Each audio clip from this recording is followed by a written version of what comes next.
Del facts hub में आपका स्वागत है। आज से 22 साल पहले यानी 11 सितंबर 2001 को दुनिया की सबसे बड़ी शक्ति अमेरिका पर आतंकी हमला हुआ था।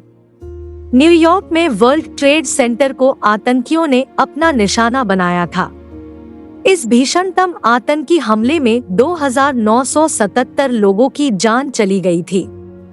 हमले की जिम्मेदारी अल-कायदा ने ली थी।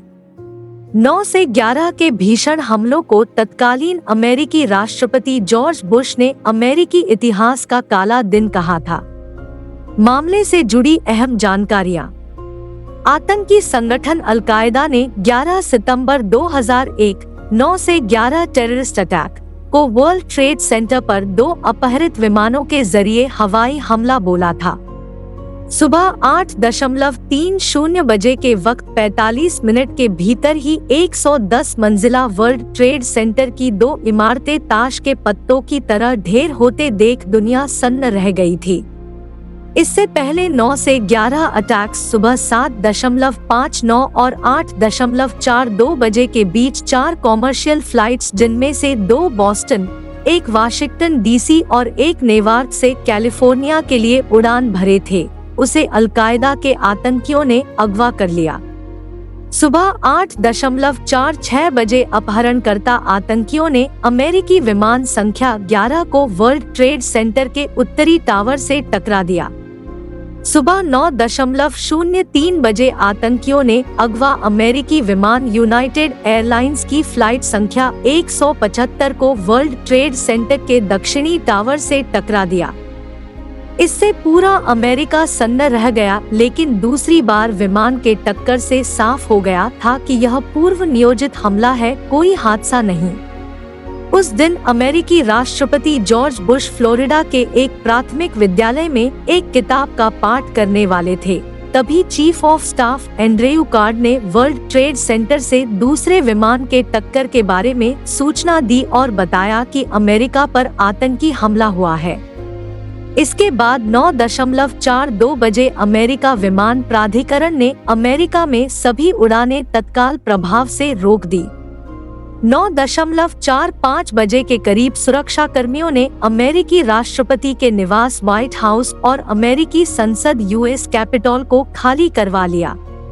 बाद में अल-कायदा आतंकियों ने दावा किया था कि उनका निशाना वाशिंगटन डीसी में अमेरिकी संसद यूएस कैपिटॉल था। वर्ल्ड ट्रेड सेंटर पर 2 विमान टकराने के बाद आतंकियों ने 10:03 बजे के करीब तीसरे विमान को वाशिंगटन डीसी के बाहर आर्लिंगटन, वर्जीनिया में अमेरिकी रक्षा विभाग के मुख्यालय पेंटागन में टकरा दिया।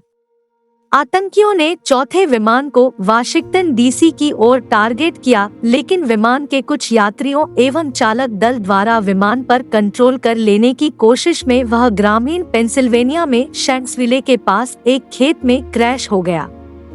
10:28 बजे के करीब वर्ल्ड ट्रेड सेंटर का नॉर्थ टावर भरभरा कर गिर गया। इसके गिरने के बाद आसमान धुएं और धूल के गुब्बारे से भर गया। इसकी वजह से 10,000 से ज्यादा लोगों को सांस लेने में तकलीफ का सामना करना पड़ा। इनमें से कई लंबे समय से सांस की बीमारी झेल रहे हैं, जबकि कई लोग कैंसर के मरीज हो गए। 11:02 बजे के करीब धूल और धुएं को देखते हुए न्यूयॉर्क के मेयर ने लोअर मैनहट्टन को खाली कराने का आदेश दिया था। सभी 4 उड़ानों में सवार सभी यात्री समेत चालक दल और अगवा करने वाले आतंकियों की मौत हो गई। इन हमलों में कुल 2996 लोगों की जान चली गई थी, जिनमें 400 पुलिस अफसर और फायर फाइटर्स शामिल थे। मरने वालों में 57 देशों के लोग भी शामिल थे। वर्ल्ड ट्रेड सेंटर की पूरी इमारत करीब 2 घंटे में मलबे में तब्दील हो गई थी। मारे गए लोगों में केवल 291 शवों की ही पहचान की जा सकी थी। वर्ल्ड ट्रेड सेंटर में लगी आग को काबू में करने और राहत बचाव कार्य के लिए न्यूयॉर्क सिटी फायर डिपार्टमेंट के सैकड़ों कर्मी फौरन जुट गए, लेकिन लोगों की जान बचाते बचाते इसमें 345 कर्मियों की मौत हो गई।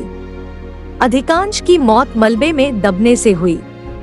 शाम में 5:20 बजे के करीब वर्ल्ड ट्रेड सेंटर की बिल्डिंग नंबर 7, जो ट्विन टावर के बगल में थी, वह भी ट्विन टावर का मलबा गिरने की वजह से ढह गई।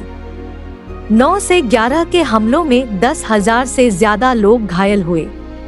रात 8:30 पर राष्ट्रपति जॉर्ज बुश ने व्हाइट हाउस से जनता को संबोधित किया। इस दर्दनाक हमले के पीछे अलकायदा प्रमुख ओसामा बिन लादेन का हाथ था। अमेरिका ने कार्रवाई करते हुए 2 मई 2011 को पाकिस्तान के एबटाबाद में ओसामा बिन लादेन को मार गिराया था।